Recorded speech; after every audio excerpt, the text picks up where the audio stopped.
কৌতলা শ্মশান উন্নয়ন কমিটির উদ্যোগে ৩০০ গরিব মানুষদের জন্য মশারি প্রদান করলেন। প্রতি বছর ন্যায় এবছরও দক্ষিণ চব্বিশ পরগনার রায়দিঘি থানার অন্তর্গত মথুরাপুর ২ নম্বর ব্লকে কৌতলা শ্মশান উন্নয়ন কমিটির উদ্যোগে দরিদ্র মানুষদের জন্য মশারি প্রদান করলেন। এই অনুষ্ঠানটি প্রতি বছর অনিল বাবু কলকাতা থেকে ভিক্ষে করে অর্থ জমিয়ে গরিব মানুষদের জন্য কম্বল, মশারি এবং শীত বস্ত্র দান করেন। তিনি এবছর পৌষ সংক্রান্তি উপলক্ষে ডেঙ্গু সচেতনতার জন্য ৩০০ দরিদ্র মানুষকে মশারি দান করলেন। এত বড় পরিকল্পনা, এত বড় মহৎ ভাবনা সকল মানুষকে উজ্জীবিত করে দেন। এই কমিটির মধ্যে অন্যতম হলেন অনিল বাবু। তিনি একজন সংসার ত্যাগী সন্ন্যাসী। তিনি তিল তিল করে অর্থ জমিয়ে গ্রামের মানুষের কথা চিন্তা করে প্রতি বছর সংক্রান্তি উপলক্ষে বিভিন্ন সামগ্রী দান করেন। এই অনুষ্ঠানে উপস্থিত ছিলেন বাপ্পা হালদার, প্রশান্ত কুমার সরকার, মহিউদ্দিন বৈদ্য, চন্দনা হালদার, জয়দেব হালদার ও শান্তনু তাঁতি এবং অন্যান্য ব্যক্তিবর্গগণ। সর্বশেষে সমস্ত ব্যক্তিদেরকে অন্নভোগ খাইয়ে অনুষ্ঠানটি সমাপ্ত হয়। গরিব মানুষেরা এই মশারি পেয়ে খুবই খুশি হলেন এবং অনিল বাবুকে স্বাগত জানালেন।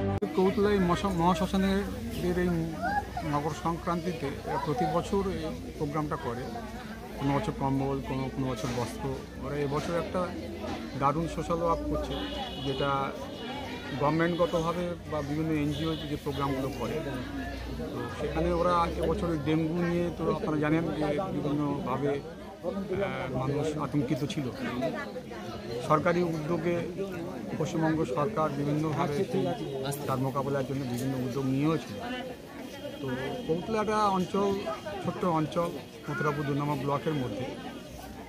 তার মধ্যে কৌতলা গ্রামে একটা মহা শ্মশান। এটা শ্মশানটা ছোট হলেও এদের উদ্যোগ, এদের মানসিকতাটা অনেক বড়। আমার নাম প্রশান্ত কুমার সরকার, কৌতলা অঞ্চলেই বাড়ি আমার। আমি একজন বিশিষ্ট সমাজসেবী। আমি ওই মোটামুটি বাংলা ২০ তারিখ থেকে চাঁদা তোলা স্টার্ট করেছি। সব আমি বলে রেখেছিলাম যে ভাইরা আমার হাতে এই পয়সাগুলো তুলে বস্ত্র দান করতে বলেছে, তারা এই জন্যই দিয়েছে। কলকাতায় আমি থাকি, আমি খিদিরপুরে থাকি, আগে ভিআইপিতে থাকতাম। তো আমার ওই কর্পোরেশনের ময়লা যে জঞ্জালের গাড়ি না, যে খেয়ে মেয়ে আপনারা ফেলে দেন, ওই ঝাড়ু মেরে রাখে, আমি ওখান থেকে তুলে এক্সপোর্ট করি। ধাপা একটা ইয়ে আছে ওখানে। তো সবার সঙ্গে আমার পরিচিত আছে, ভালো ভাব ভালোবাসা আছে। যার কাছে যা চেয়েছি মোটামুটি আমাকে দিয়েছে। তো আমি এই সবার কাছ থেকে কালেকশন করে আমি ২৫,০০০ টাকা চাঁদা দিয়েছি এবং গতর দিচ্ছি। আর ওদের কাছ থেকে মোটামুটি ৬০,৩০০ টাকার মতো চাঁদা উঠেছে। বাকি আমি কর্মীদের বলে দিয়েছি, ভালো ভালো যে গরিব লোক আছে ওদেরকে বস্ত্র দেবেন এবং তাতে ওদের আশীর্বাদে যারা দিয়েছে ওদের যেন শান্তি কামনা করি, মানে ওদের সংসার যেন আরও পরিপূর্ণ হয়, তাহলে আমি আরও কিছু আদায় করতে পারবো। এইটাই সকলের কাছে আমার আশীর্বাদ।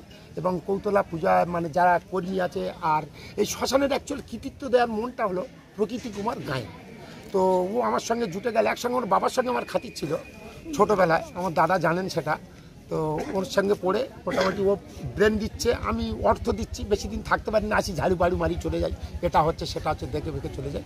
তো সুন্দর বেশ, মানে এটা করে মানে কি বলুন তো, আমি খুব লাভ পেয়েছি, মানে লাভ, এত সুন্দর লাভ পেয়েছি। তো আমি সেটাই বিশ্বাস করি।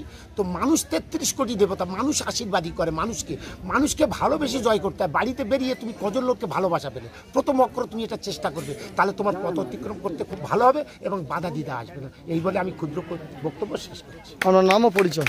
নাম, আমি কৌতলায় বাড়ি আমার দাদার নাম সুনীল হালদার, আমার বাবা ঈশ্বর ধুলাপদ হালদার, তার সেবা করতে পারি। রায়দিঘি থেকে সৌরভ দাসের রিপোর্ট, ডিএন নিউজ বাংলা।